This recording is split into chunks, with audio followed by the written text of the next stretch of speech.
اے ایمان والو لا ترفعوا اصواتکم، اپنی آوازیں میرے حبیب کے سامنے بلند نہ کرو اور حضور کی آواز سے بلند نہ کرو۔ یہ جب آیت مبارکہ نازل ہوئی تو جناب صدیق اکبر نے عہد کیا، افضل الخلق بعد الانبیاء، خلیفہ بلا فصل، آپ نے عہد کیا کہ اب کے بعد میں حضور سے ایسے بات کیا کروں گا جیسے راز کی بات کی جاتی ہے، اتنی آہستہ۔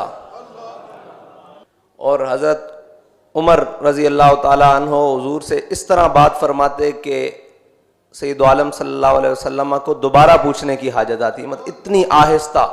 جب یہ آیت نازل ہو گئی تو صحابہ کرام نے اس پر سب نے عمل شروع کر دیا۔ صرف میرے رب کو اتنی بھی بات پسند نہیں کہ میرے حبیب کی آواز سے کسی کی آواز بلند ہو جائے۔ اور سامنے کون ہے؟ رضی اللہ عنہم ورضوا عنہ، جن سے اللہ راضی اور وہ اللہ سے راضی۔ کن کو کہا جا رہا ہے کہ آپ نے آوازیں پست رکھنی ہے؟ کہ جن کے عمل کے بارے میں سید رسول اللہ صلی اللہ علیہ وسلم نے خود فرمایا میرے صحابی نے جو ایک مٹھ جو اللہ کی راہ میں خرچ کیا، اگر کوئی اس کے بعد احد پہاڑ جتنا سونا بھی خرچ کرے تو وہ برابر نہیں ہو سکتا۔ اس کی وجہ کیا ہے؟ کہ وہ اخلاص اور نیت ہے جو قیامت تک کسی کے دل میں پیدا نہیں ہو سکتی، کیونکہ اللہ نے ازل میں جن کو چنا، ان اللہ نظر فی قلوب العباد، اللہ نے ازل میں تمام لوگوں کے دلوں پر نظر ڈالی، صحابہ کے دلوں سے پاکیزہ دل کسی کا دل نہیں پایا گیا، اس لیے انہیں حضور کی غلامی کے لیے چنا۔ نبی کریم صلی اللہ علیہ وسلم کے بارگاہ میں اونچی اور چلا کے بات کرنے والوں کے لیے بہت وعیدیں اللہ تعالیٰ نے قرآن پاک میں نازل فرمائیں۔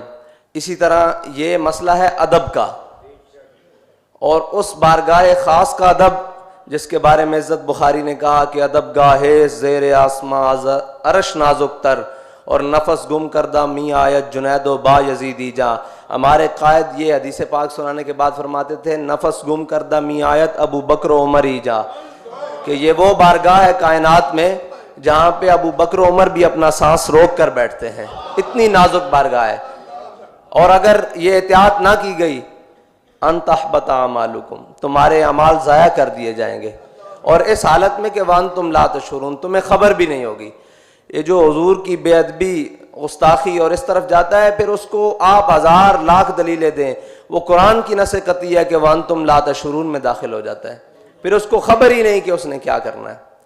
ادب پہلا کرینہ ہے محبت کے کرینوں میں، ادب کے سوا کچھ بھی نہیں۔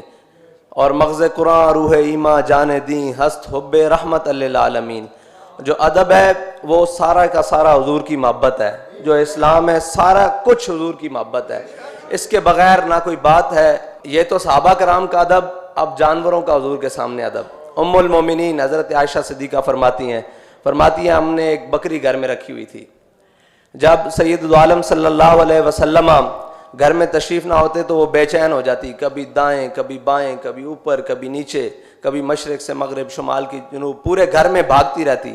اور فرماتے جب رسول اللہ گھر میں تشریف فرما ہو جاتے تو وہ ایک کونے میں لگ کر بیٹھ جاتی، اور لم یترمرم مخافۃ ان ینتبہ رسول اللہ، وہ زور سے اپنی پونچھ بھی زمین پر نہ مارتی کہ کہیں حضور کی طبیعت پر گراں نہ گزر جائے۔